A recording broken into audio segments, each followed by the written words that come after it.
So in this 40K podcast, we're going to talk about player personality. What I'm working through on my archives, and I'm pushing this up to my channel off the main page. There's a playlist, Warhammer 40,000.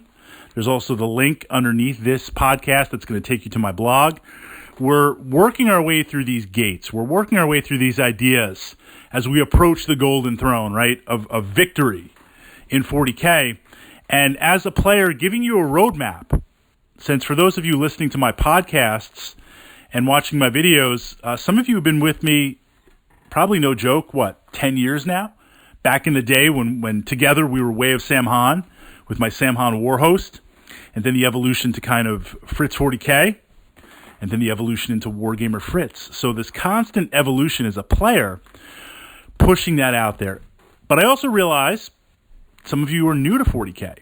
You just started. Maybe you just discovered my channel right now. Maybe this podcast has been floating up there on YouTube for a couple of months or a year, and you're coming in. So I wanted to lay out this kind of groundwork, what I call gates, pushing us through this idea to get you winning games. But not only winning games, but adding value. And I say that adding value and winning games go hand in hand. Look, I try my best. I don't want to lose. I want to win. But even if I lose the game, as long as I add value where you and I had a good time playing, that's good because it's going to build up the community. It's going to create some narrative. But also it's going to allow me to, in theory, evolve as a player, to look and realize the errors that I made. Were they errors I could have avoided? Was it the dice? Was it simply the player experience level where my opponent, where you are just so much more epic and you just destroyed me on the tabletop?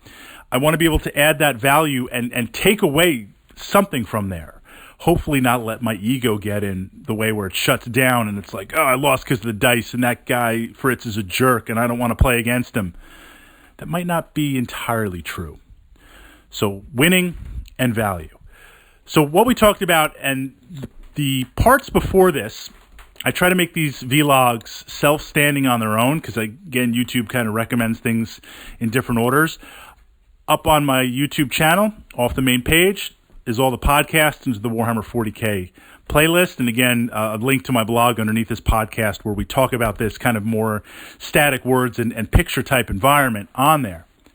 First, you learn the rules. I'm going to recap a little bit. First, you learn the rules of the game. You don't have to have them memorized.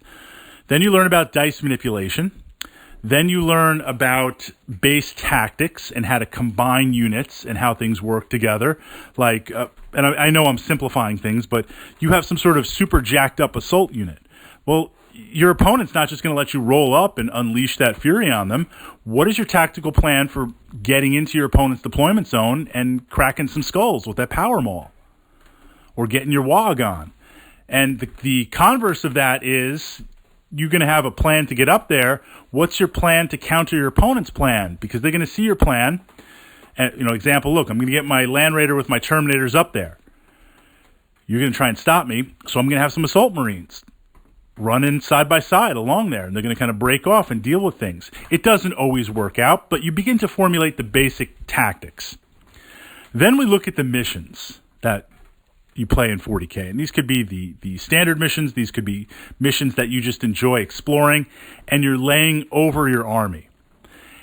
At that point, once we move past that, you've already been playing 40K for a little while. And I define really 40K playtime. Like if you said, how long have you been playing 40K? Okay, if I say 10 years, is that one game a month? Or is that 2 or 3 games a week? Is that 4 games a week? So it's not so much years in, it's more how many games have you played? And of course, naturally, we're all at different stages with the time that we can devote to 40K. And over some years, I've played way too much 40K, admittedly, a little bit obsessive.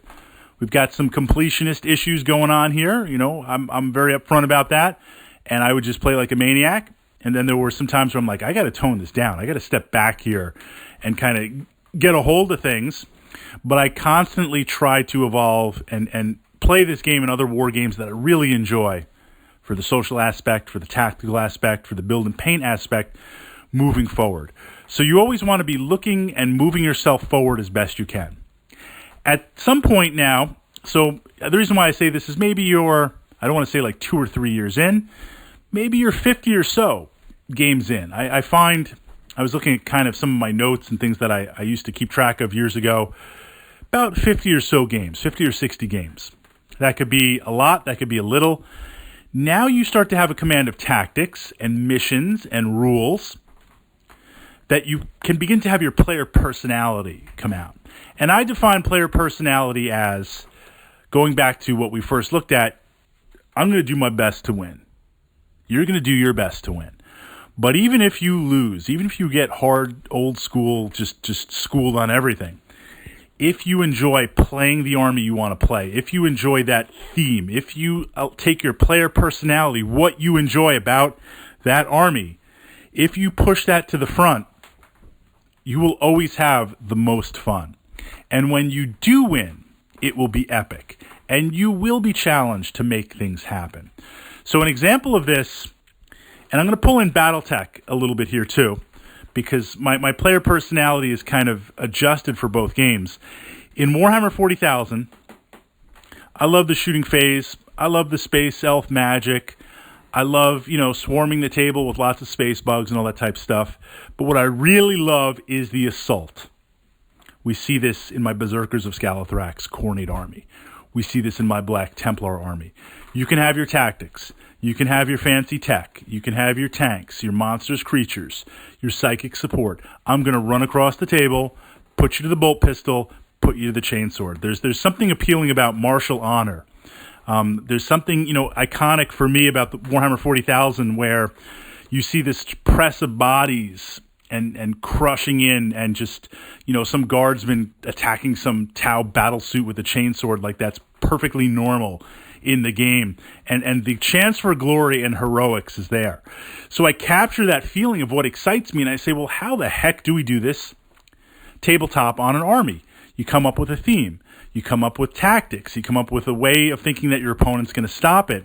You allow your player personality to push forward. The reason why we don't necessarily want to start with this on the way in is you have no idea, and I don't mean this as possibly it's going to sound, you have no idea what's going on.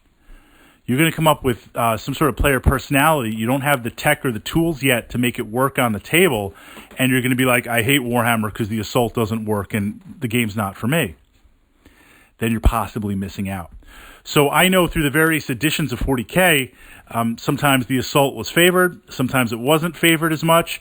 You begin to learn where, hey, this player personality, this army I enjoy playing, or this play style that I enjoy, it might be very challenging, it might be very hard, but you know how to do it. And you know where, even if it's not optimal, like I know, look, I'm going to go up against certain armies, and it's going to be really hard to pull it off. Before we even start rolling dice and layering dice and tactics, my opponent is going to have an advantage because of the flaws of the rule structure in 40K and how they deal with the assault. I'm okay with that. I know that. I understand that. I have tactics. In theory, I'm going to try my best to counter that. Now, on the opposite end, with BattleTech, if I can pull that in, BattleTech is an amazing game set in the future. These gigantic war machines, we think about the MechWarrior franchise, and you are just like walking battalions of tanks. And these mechs take tremendous amounts of damage. You go into the game where you start taking armor damage and weapon damage and your limbs get blown off and you take an engine hit and your legs getting crippled, and you can just, these machines take a massive amount of punishment on there. Lots of great ways to play it. Now I will get up close and I will try to punch you mech to mech, but the player personality in that, because each individual mech, and they come in different weight classes, light, medium, heavy, and assault. The heavier the weight class, the more tonnage, the more weapons they can mount. Some of these mechs get crazy with the boom boom. I mean, some of these mechs got so many weapons, it's just insane. And you're just, the firepower going across the table in some bigger games with weight classes of heavy and assault makes 40K look like baby stuff. So with that, what I really love is playing some mechs that are just bristling with tons of guns. And maybe it's like a very Imperial Guard influence, right? This idea, this word of wisdom from Huron Blackheart, big guns never tire. That is my BattleTech philosophy. Going back to much like the assault philosophy, you can have your tactics, You can have your fancy units. You can have your battle plans, your outflank, your castling up, whatever you want. Big guns never tire. I'm going to get some big autocannons, some very large lasers, lots and lots of long-range and short-range missile packs. I'm going to run up there and just soak the battlefield in hellfire and just obliterate you on there. And see that in my mind as like these missiles rain down from the sky and just explode everywhere, and your mechs are exploding and your infantry are running away crying, and just my mechs dominate and take the field.